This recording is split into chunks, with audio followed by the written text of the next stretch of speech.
So, what's with Donald Trump bankrupting the country? Well, I want to clarify what I said with that a while back because it's floating around all over the place right now. I said something like, the real issue with Trump is that he'll bankrupt the country. Now, if you put it into context, it's clear that what I was talking about was tax policy, that he'd slash taxes to almost nothing, thereby creating tremendous structural deficits. It's not literal bankruptcy. It was just meant to suggest that you can expect that he'll carry on with the privatization of all the things by continuing to reduce revenue sources down to nothing. So now we have Hillary Clinton claiming that Trump will bankrupt the country by comparing it to what he did to his casinos. Now, I acknowledge I've said that he'll bankrupt the country, and I stand by that. But what I meant is something that's very different than what Clinton is saying.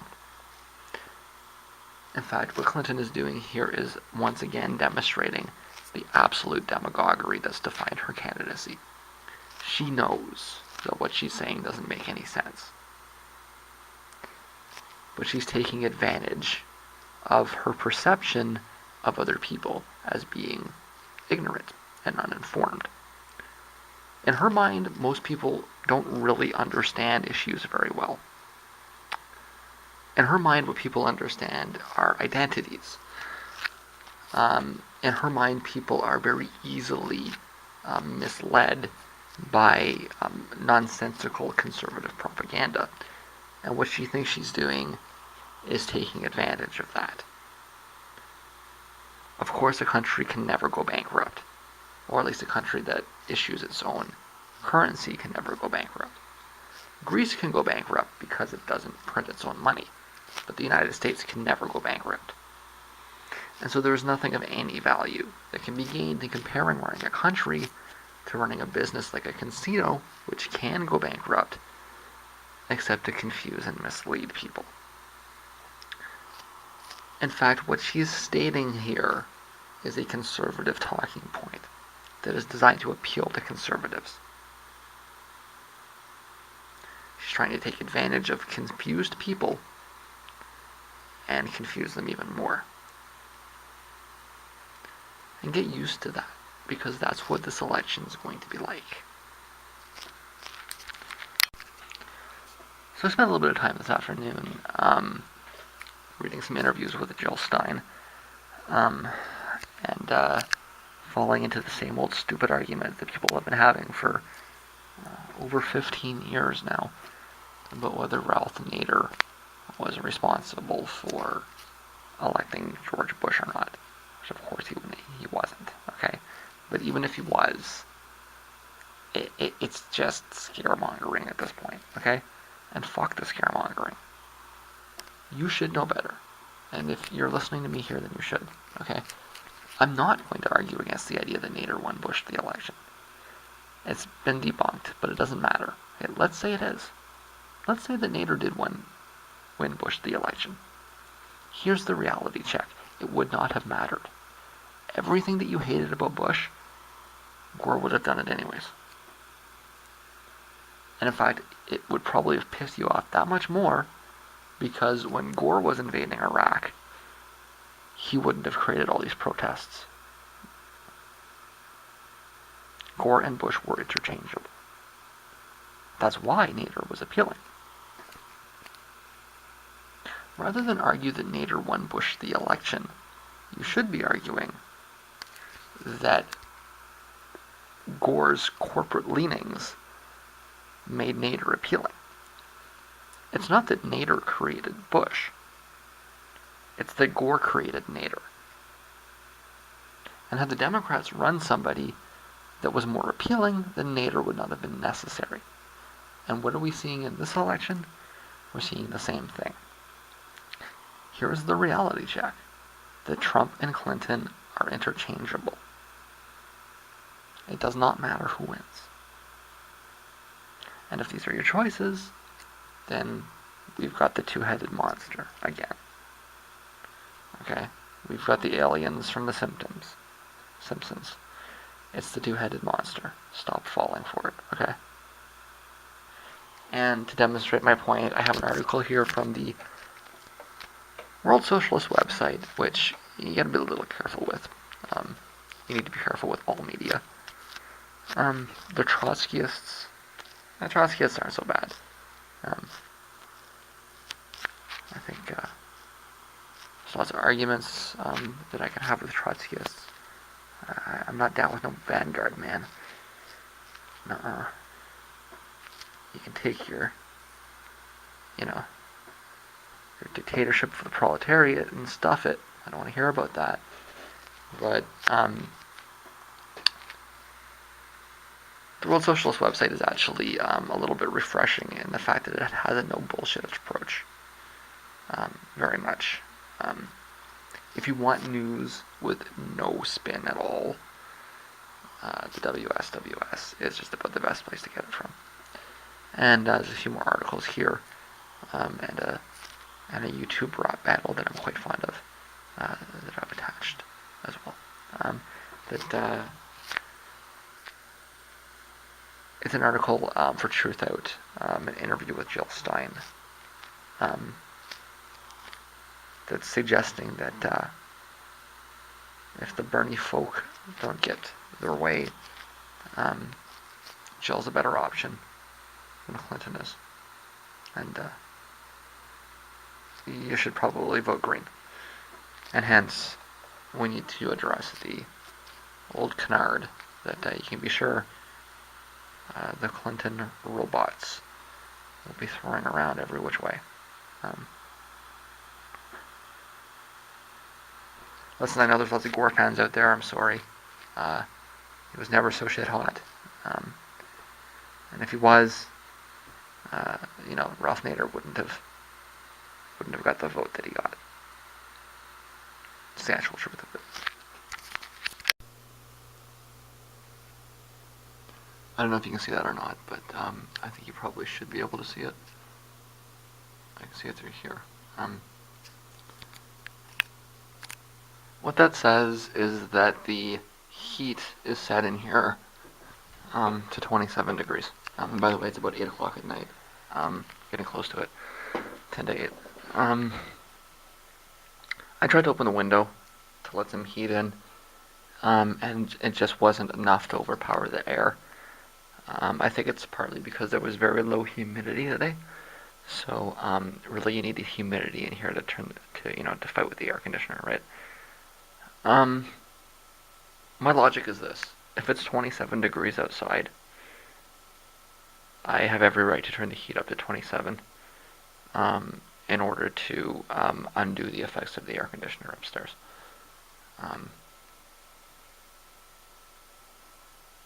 If his choice to have an air conditioner upstairs, that's his choice, that's his space, whatever. But if the effects of his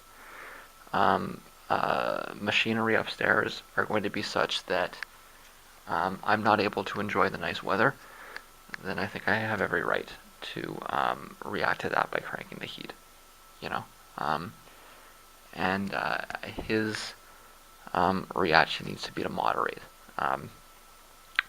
When I woke up, I was literally shivering, and I mean that's going to happen when you the air must be, like I say, it's 27, 28 degrees outside, and the air conditioner upstairs is pulling the heat down here down to 20 degrees.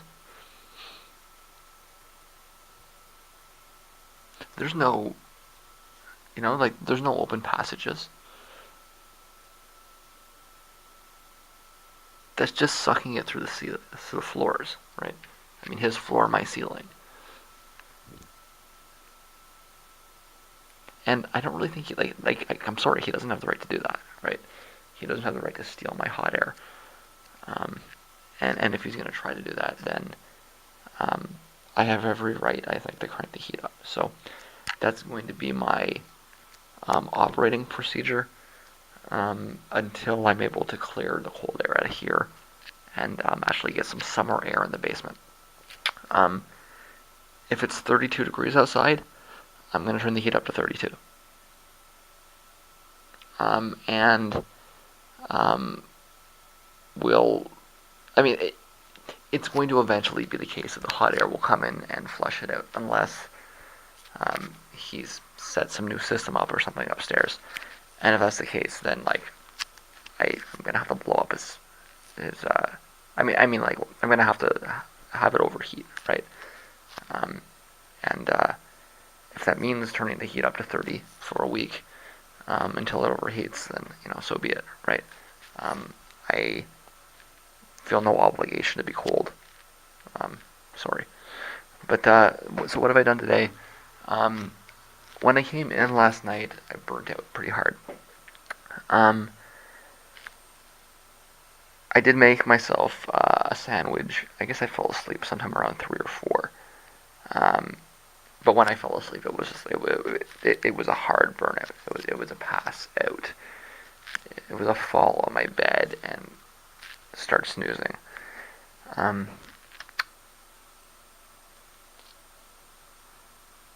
I slept for a good part of the day.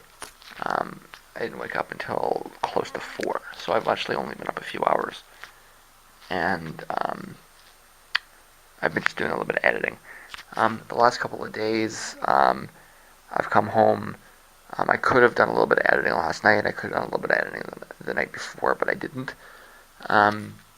So it's a little bit behind in that. I mean, the vlogs for the last few days are going to be short. So because all I've been doing is waking up, going to a show, coming back, and kind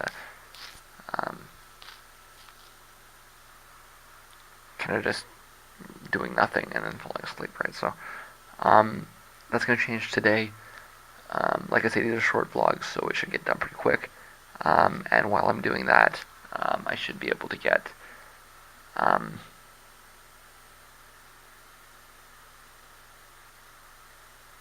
well, at least a start on what I'm doing. I should be able to kind of focus a little bit more.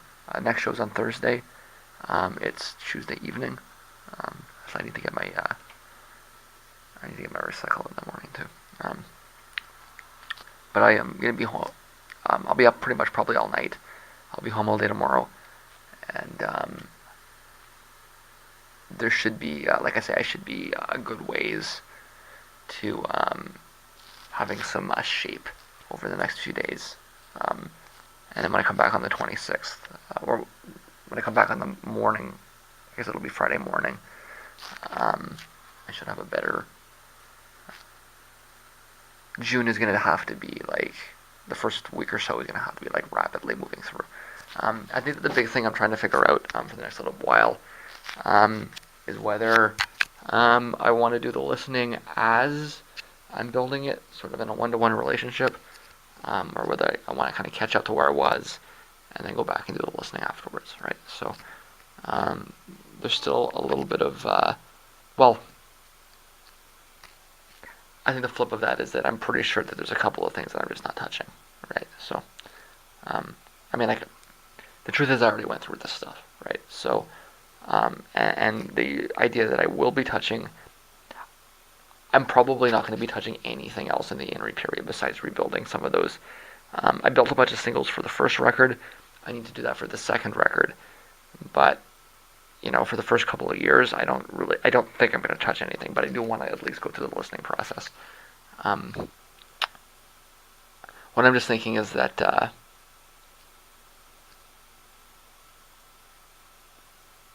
I'm not sure I'm going to be able to handle listening to the cassette demos, because the cassette demos are bad. They're just there for completionary purposes. Although that is what's coming up. One thing that I know I'll be doing for sure is building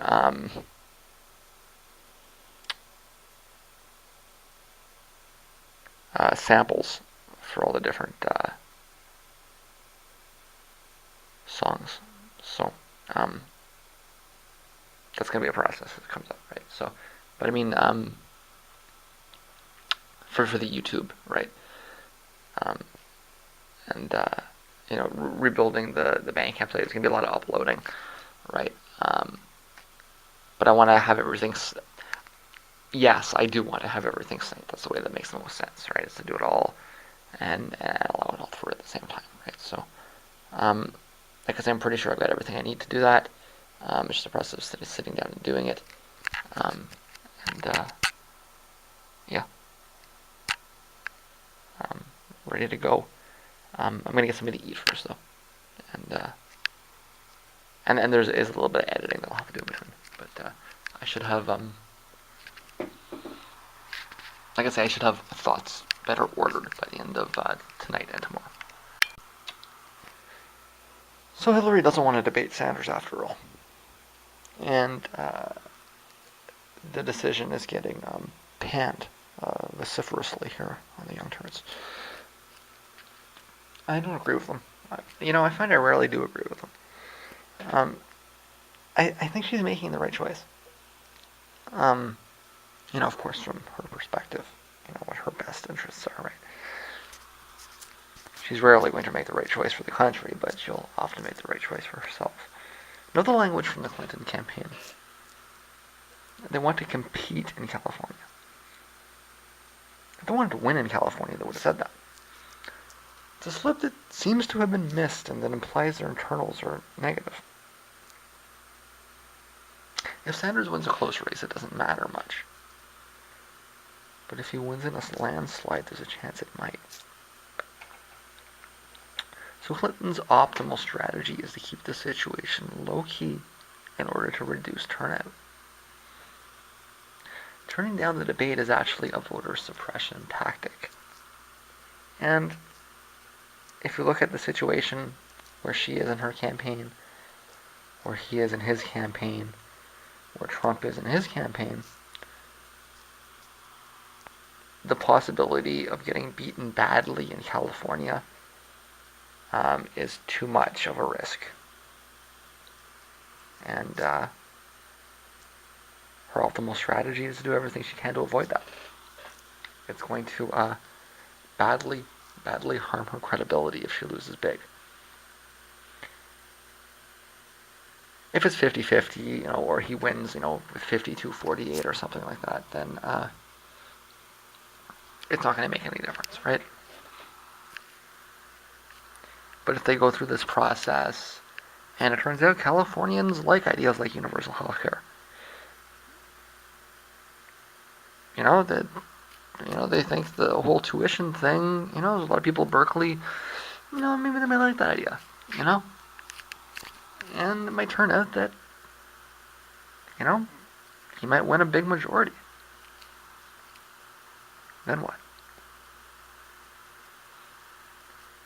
I went over this before, because even if he does get a majority of the delegates out of the process, even if she does get a majority of the pledged delegates out of the process,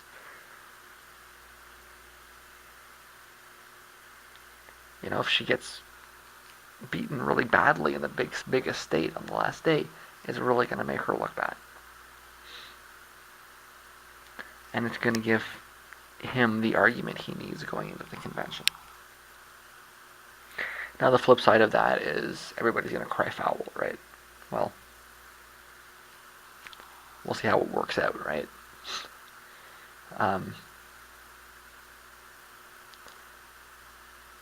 What she wants is for it just to fade out of the news cycle, right? She wants people to not really even know that there is a primary in California. To just kind of forget about it. Right? That's what she really wants here. And it is the right strategy. Because if this does get a lot of coverage, it does get high ratings, if everybody in the state knows it, if Sanders can whip people up and get the vote out and beat her, sorry, let me rephrase that.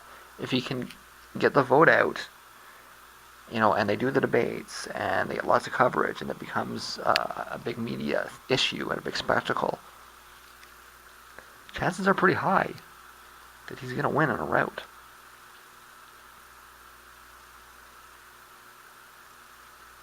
Because Californians really aren't going to be particularly keen on a neocon foreign policy. Someone who doesn't support universal health care or, her Calvinist education program. These are policies that are designed to win votes in Missouri and take votes in California for granted. I don't think it takes a lot of deep thinking to realize that if you give them the opportunity to have a fair fight, and the rules in California are pretty fair, and you give them lots of media coverage and you let them duke it out, Sanders is going to win substantially, right?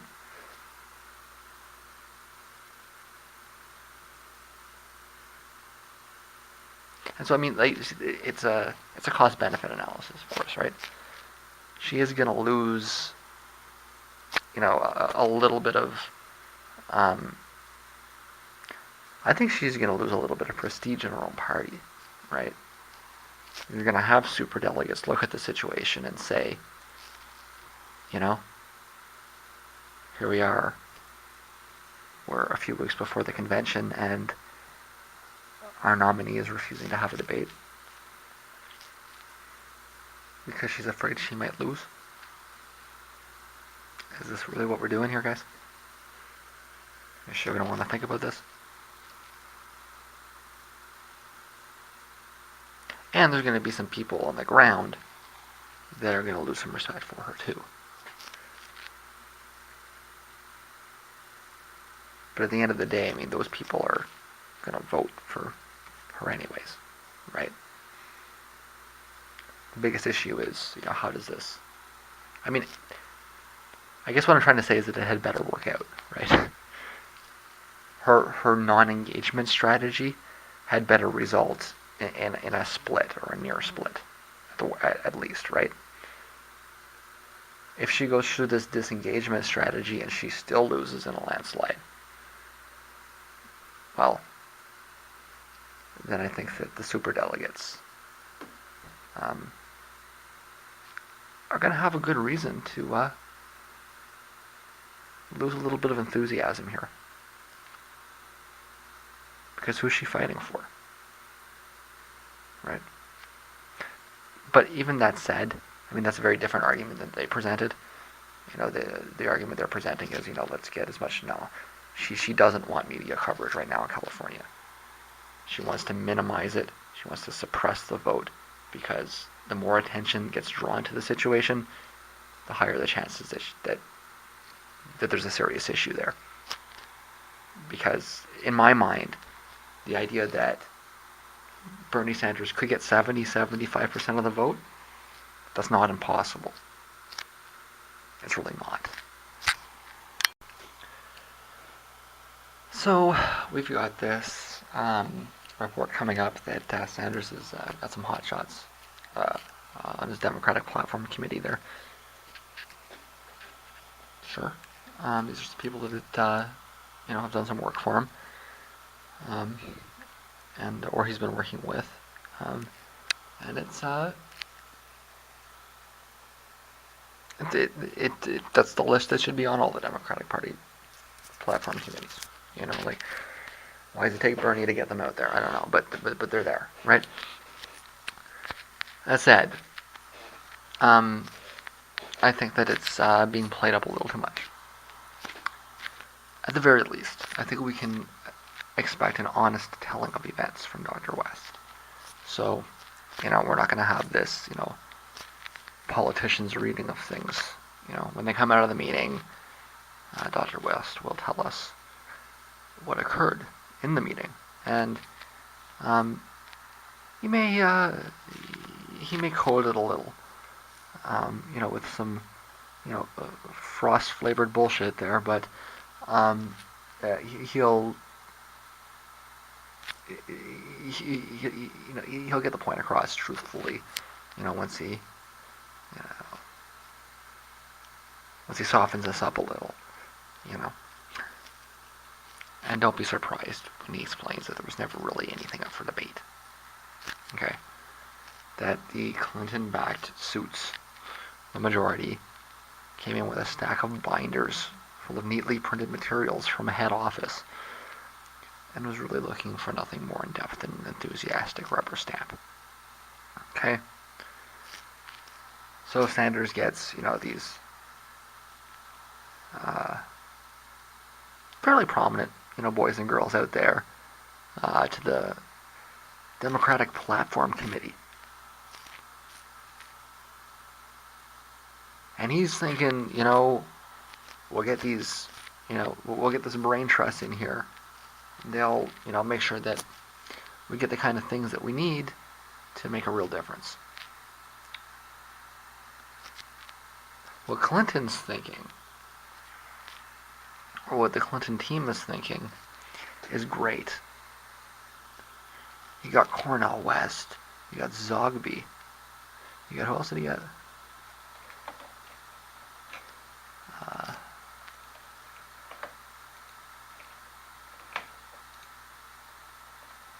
You got Bill McKibben, Keith Ellison. If we can get their names on the document that we write, well, that'll mean that we'll get those voters for sure. So let's just make sure that they sign something. Doesn't matter what it is. It could be a statement for further cooperation. Anything that we can take, we can wave around on TV and say that we got endorsements from Bill McKibben and James Zogby and Keith Ellison and Cornel West.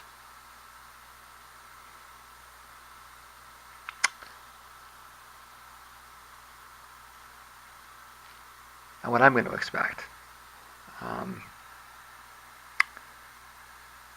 is that that's going to be essentially a disaster. Because the other individual is Deborah Parker. I just don't know who she is. But these kids aren't going to take that kind of stuff. They're not going to take those kind of tactics lightly. They're going to go storming out, and it's going to be like, I actually think that this meeting will be the last straw kind of thing. Because they're going to come out of there and they're going to be like, this is a joke. They're not even pretending.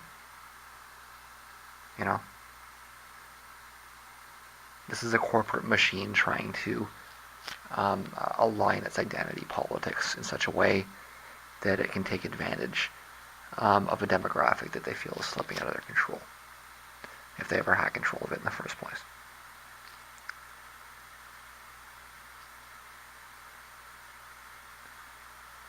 There will be much head shaking, maybe even a little bit of crying. But just it's not, like I said, they're going to come in there with materials that were printed off from head office. They're going to know exactly what they want, and they may allow the the most stimulating debate that you can expect out of this meeting is going to be on the use of nouns and propositions. It's going to be on quibbles over precise language. And you know what? That's even going to be what they're asking for. They're going to be asking what precise language they should use in order to appeal to these demographics. And I'm going to be even more cynical. I'm a little weirded out by the fact that Sanders picked this group the way that he picked them. Because these are the groups that Clinton needs help with. A black liberal, an environmentalist, a Native American, a Muslim, and a Palestinian.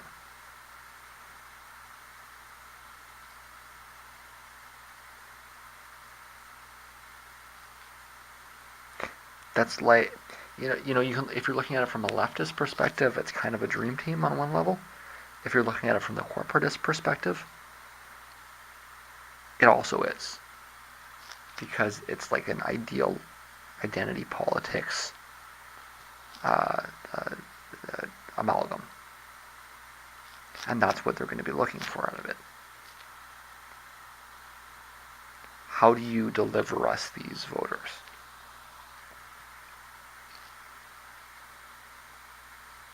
And I hope that they're walking in with a critical enough mind frame to realize it as soon as they put it down and get up and walk out.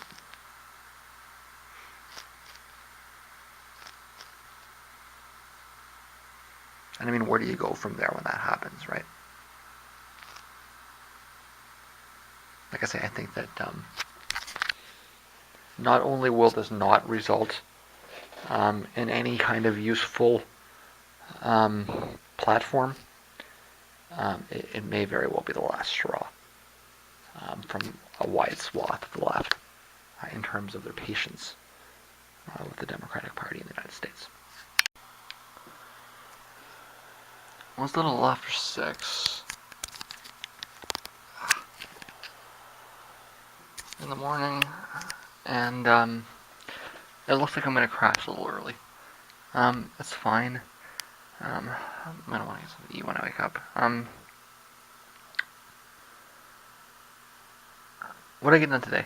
Well, I got my first blog post done, which was set to May 25th, 1996, and discusses listening to the new Soundgarden record while playing Civ 2 late at night when I'm supposed to be asleep.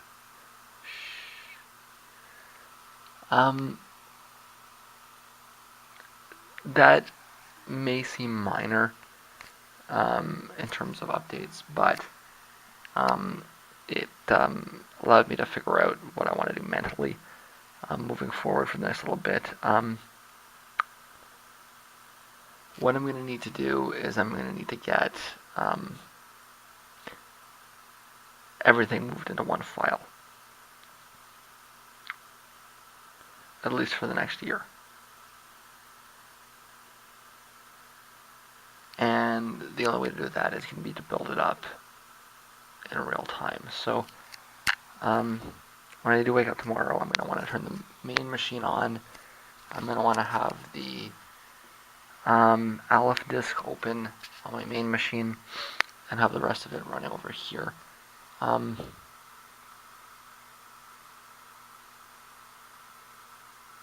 thinking that for the first little bit anyways, there actually won't be anything on the Aleph disk that's not already here somewhere. And it's just going to be a question of lining it all up. Really just double checking things, right? But eventually, I'm going to need to start transferring some things over. But I mean, for now, that should be actually pretty quick. It's a waste of time to predict things. I've learned that, but I do think that I can probably. Well, I'm gonna need to be listening to things as well, right? So if I can sort of project. Actually, that's true, right? Okay.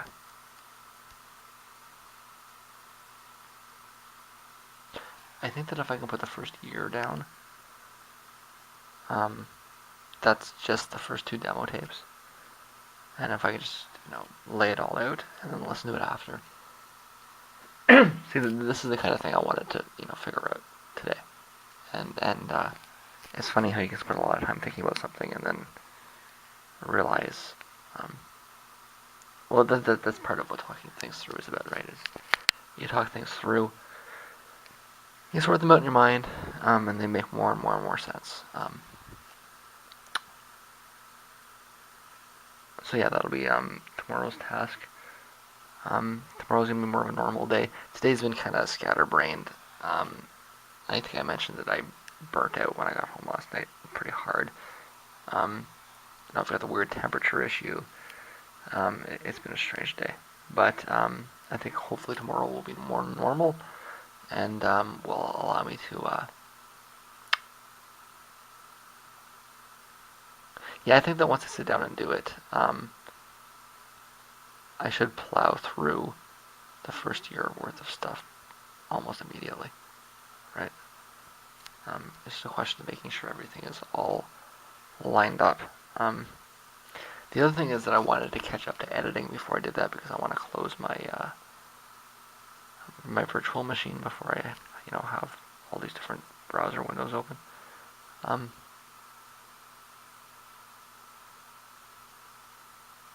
I think I should be able to. Well, this is going to be quite a short vlog. So I'm just rambling. Like I say, getting one blog post done all day may seem like baby steps, but there was a lot of thinking involved in strategizing how I was going to do this. It has been done, and I should be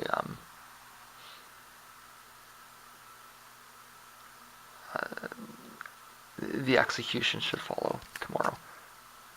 I should be able to execute. No, I don't want to say I should be able to execute myself. I should be able to execute my goals better tomorrow. Right now, I'm tired enough that I'm claiming I might execute myself, sardonically or not, which means I think I need to get some sleep. I just want to draw attention to another component of this election that's acting in a role reversal. It's turnout. Sanders has drawn attention to an apparent truth. When turnout is high, Democrats win. It seems to be something that's been true for a long time. This is because the Democrats have long been the quasi-populist party, whereas the Republicans have been seen as fronts for deep money. I mean, the smart kids know better, but it's the popular perception anyways. That is about to flip over entirely this election, and it's also just another example of how Clinton and Sanders are really moving in drastically opposite directions. Sanders knows he needs a big turnout to have any chance, and has been basing his entire campaign around it. But if the election is Trump versus Clinton and there's high turnout, Clinton will lose due to a high turnout. She actually wants to take more of a traditionally Republican tactic and try and suppress turnout, as she has been doing in the primary. Again, superdelegates, is this what you want to go with? So presuming that Sanders does fall in line like he's expected to, you're going to end up in the situation where the Republicans are trying to run as the populist party and get turnout up, and the Democrats are pushing the cynical vote suppression tactics designed to make people think it's not worth their time to bother voting.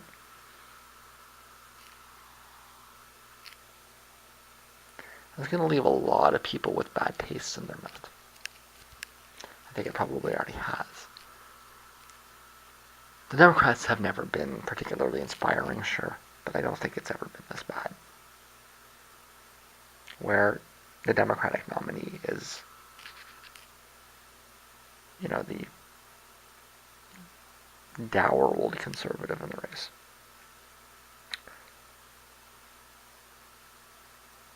Who,